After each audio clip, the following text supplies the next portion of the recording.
Environmental pollution means the fouling of the natural world in which people, animals, and plants live. It is the spoiling of land, water, and air by smoke, chemicals, waste materials, and other harmful substances. The problem of pollution is not a new one. In the Middle Ages also, most towns were dirty.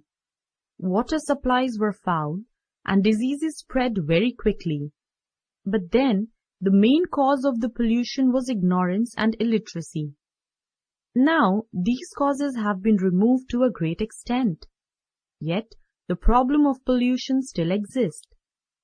In fact, the problem has become more serious than ever before. Now, it is not the result of any ignorance or illiteracy. It is the result of man's greed, selfishness, and carelessness. The pollution of land is due to the increasing quantities of industrial and household waste. Every day, the factories produce new and different kinds of goods for people to buy. The old ones are thrown out with the household rubbish.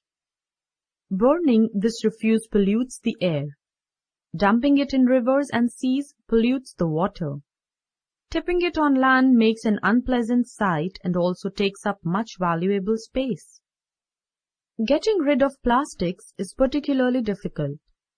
After some time, wood and paper decay through the action of bacteria, but plastics never decay.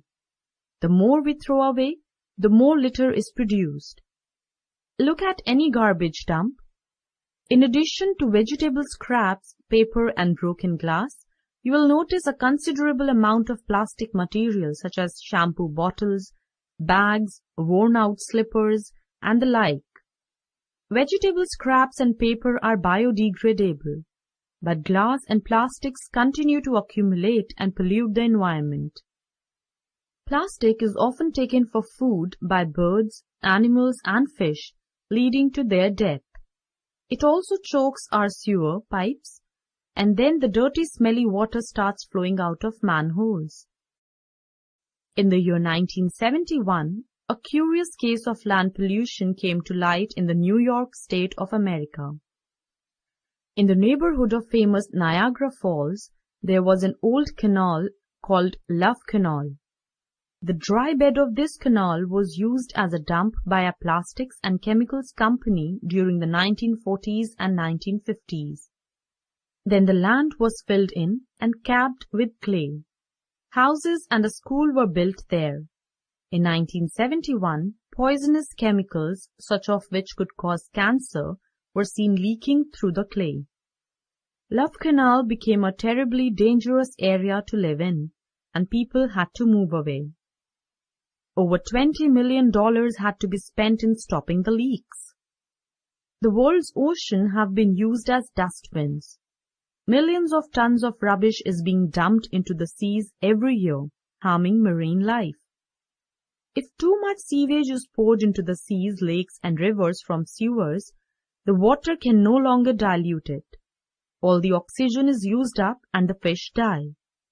The bacteria which normally break down the sewage into harmless substances also die.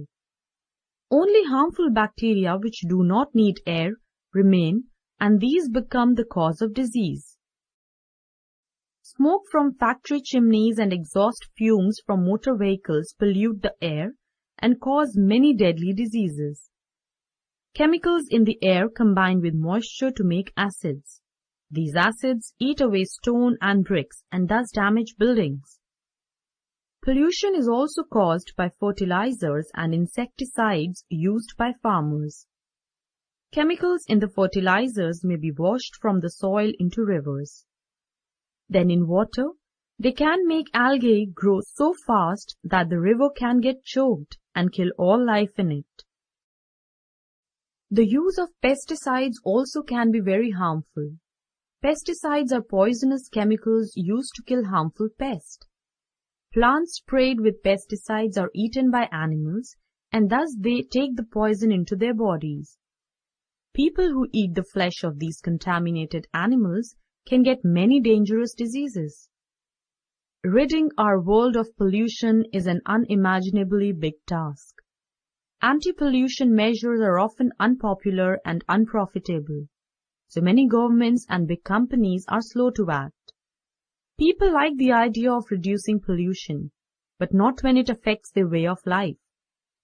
For example, all of us know that plastics and aerosols are dangerous for our environment, but how many of us would stop using or making them? However, pollution has to be controlled. Otherwise, one day our earth will become so polluted that no life would be possible on it. Pollution is a global problem, and all of us living on this globe will have to fight it individually as well as unitedly. I just can't help but wonder why none of us does ever try to find a safer, better way to put our poisonous waste away.